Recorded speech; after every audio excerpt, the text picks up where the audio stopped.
Hey YouTube, what's up? Finally getting back on it here. And I'm trying to combat airplanes, lawnmowers, children playing, the wind. I got everything working against me today on sound. So if it gets too bad, I might just end up doing voiceover. But what I'm going to be doing today, almost done with the parts car. I just want to get this thing out of here. So what I'm doing today is I'm going to cut quarter panels off of it, not the entire quarter panel. I'm going to cut a section from about here to just under this line here, and a chunk at the door. And just because one day I might do a wide body on a two-door. Not sure, but I got good sheet metal to do it now. I might as well take it off and I'll have it for later if I ever go that route. So get ready to see a little bit of butchery in action, because it ain't going to be neat. I got a cut-off wheel, got a sawzall. Let's make it happen.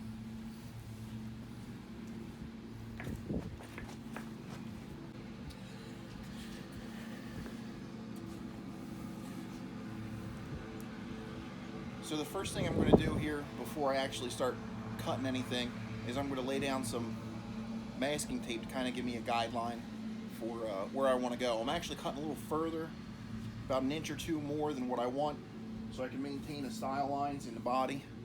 All that stuff's going to help keep the panel strong while it's off the car, kind of keep it from turning into a wet noodle so much.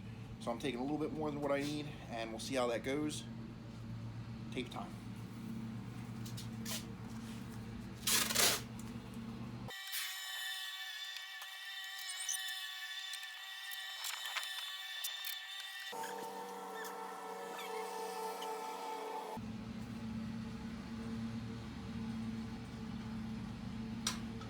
Turn the brains on yet?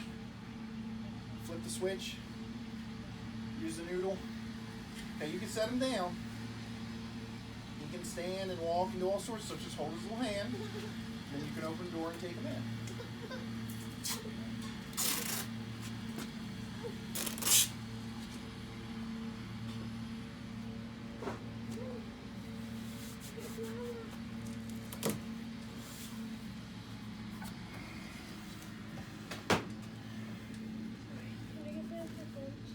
Yes.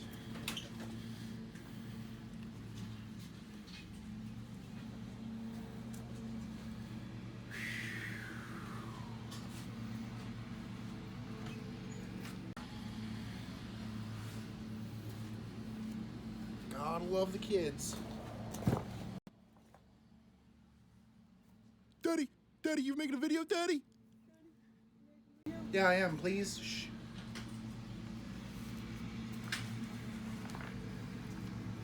Guys are usually pretty considerate any other time in the world, but today it's like, what? Can I walk back and forth across a couple times? Make a bunch of extra noise? Daddy, how much editing do you want to do? Because we can help you do more editing.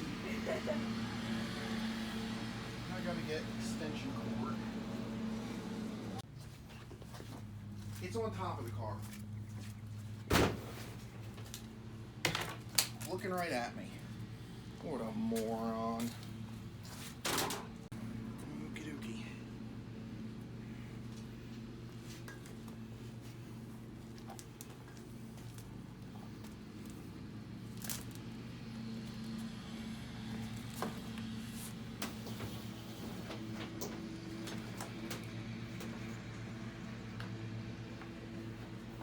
All right. I'm going to start with the trusty cutoff wheel and get into some corners and edges. I was originally going to do the whole thing with the cutoff wheel. That's a lot of sparks. I don't have a fuel filler neck in this car anymore, and a tank's still in it. So the less sparks I throw around, the less chance of fire and the less chance of burning down my house. So that's a good thing. We're going to use the cutoff wheel as little as possible, and then do the rest with a sawzall and hopefully not beat up the sheet metal too much.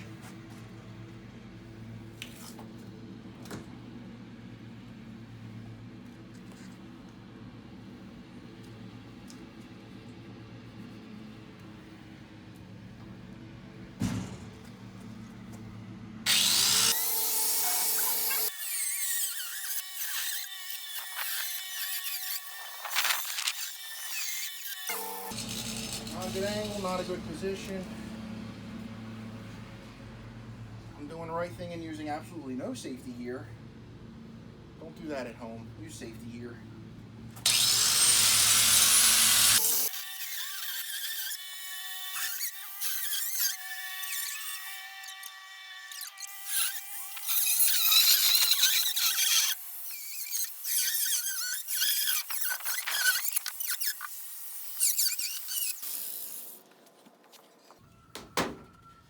Now, I didn't account for the fun that the wheelhouse inside is going to cause me. It's welded to this lip here. So, I'm debating. I wanted to keep most of this for strength. Although, if I do a wide body, a homemade wide body on the other car, I don't want this style line with a squared opening. I want more of a rounded opening, so I'll be redoing some sheet metal anyway. Kind of wondering if I should just come in here and cut. Or maybe just do it right on the outside here. I don't know. Anything else is going to throw around a lot of sparks. That's going to be pretty dangerous when I get to the other side, because that's where the opening for the fuel filler neck is. Well, let me start my Sawzall work, see what happens.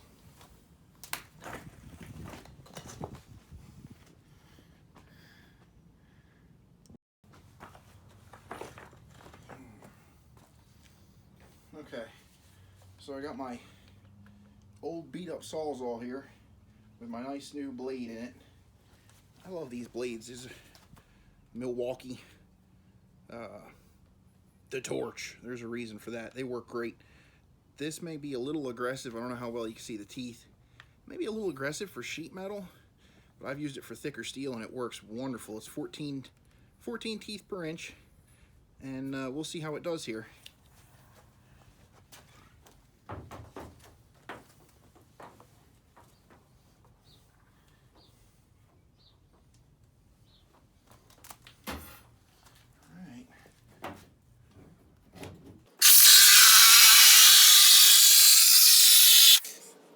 Okay, so my conclusion is it's way too aggressive for sheet metal, but it's what I got and it's what I'm going to use.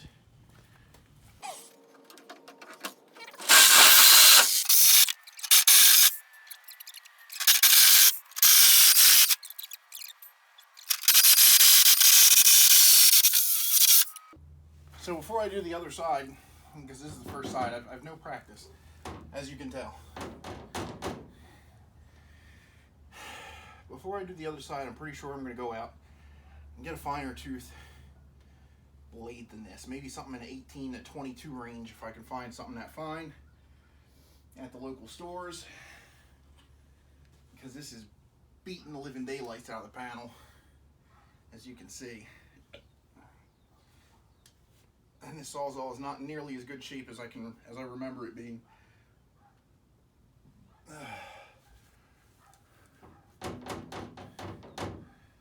Now, pretty much the only thing holding this panel on is the sheet metal inside here at the wheelhouse. And the other fun thing is, about 6 years ago, I made a bunch of relief cuts in here so I could roll this fender well edge straight up so it wouldn't cut a tire, because I planned on putting big fat tires under here. I went back and forth on this car. It was going to be a parts car, and I said, no, it's not going to be a parts car. I'm just going to put it together and build it, and then now it's a parts car again. So this is all nice and rolled up on itself and welded and smoothed out, and now I got to cut it all apart.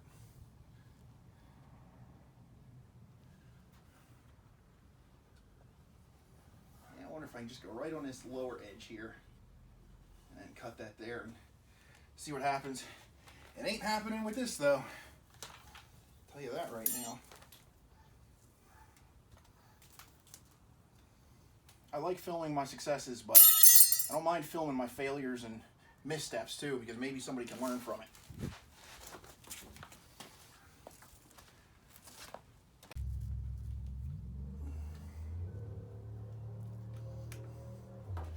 Now let's see what we can do around here.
Okay.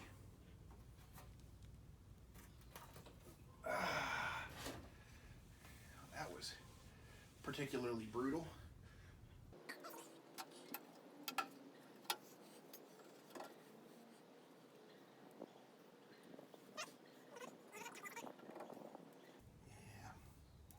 My first cut's down here and we're not quite close enough. So that's why I had to go back and whatever. Alright. Now for the little door section, which I think I will do entirely with the cutoff wheel. I'm gonna move this out of the way. For safety's sake. Because safety's been a real big concern on my mind, you can tell.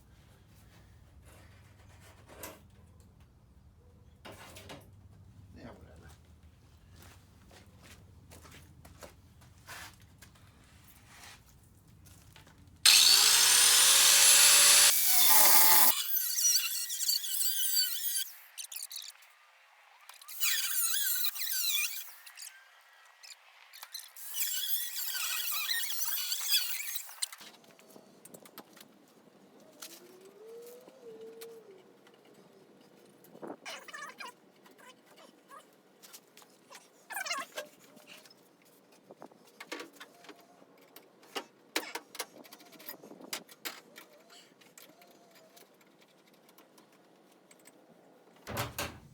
Okay.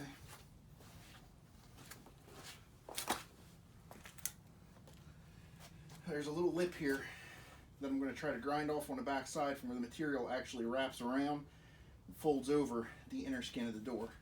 So once I do that all the way around here, that should release it, plus a little bit of adhesive that's in there against the crash bar.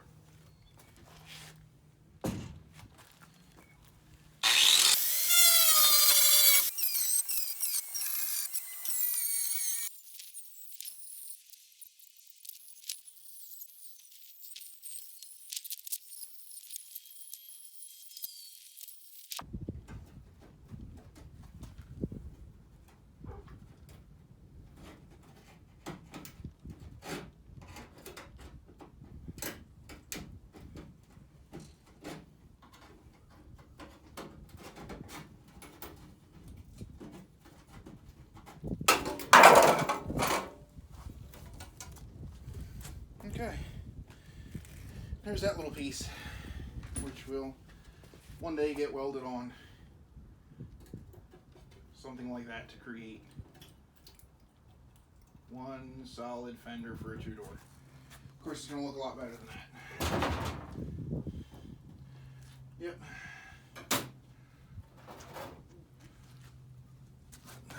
There was some adhesive back there. Body sealer, seam sealer, whatever it was. And then a little bit here where it goes to the crash bar and the door. Eliminated.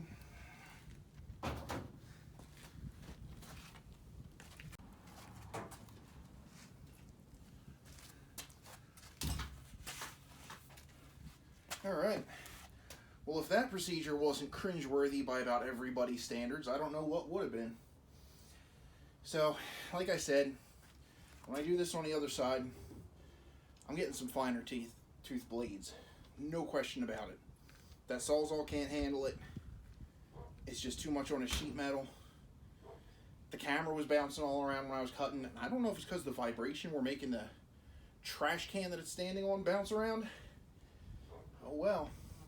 So we're one step closer to getting this thing out of here. Once I get the other side cut off, I'm going to take the hitch off of it. It's got a nice little receiver hitch.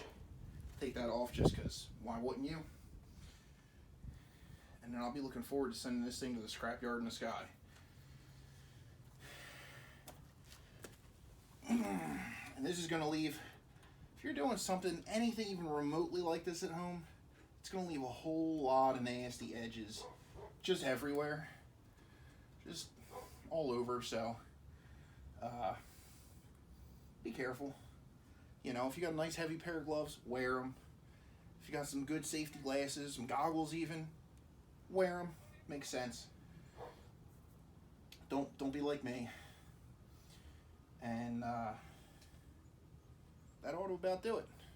We'll catch you next time with more carport shenanigans. In the carport, these are the shenanigans. It is what it is.